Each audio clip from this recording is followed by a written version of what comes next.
ఆ వీడియోలో చూసారో లేదో, నేను అక్కడ చూపిద్దాం అనుకున్నాను. I could not get it now. అక్కడ పడిపోయినాయి. అవి చూస్తే 26 పడిపోయినాయి, 28 అనుకుంటున్నాను.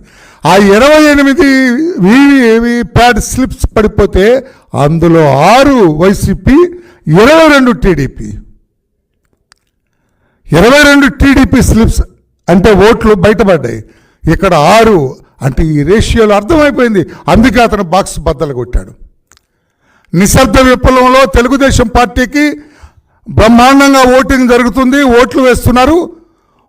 మనం ఆ అంచనాని అందుకునే రీతిలో లేము అని అతను ప్రతి బూత్ సందర్శించి బాక్సులు బద్దలు కొట్టారని నేను అంటూ ఉన్నాను. ఇంకా ఎందుకు మీరు బుకాయిస్తున్నారు?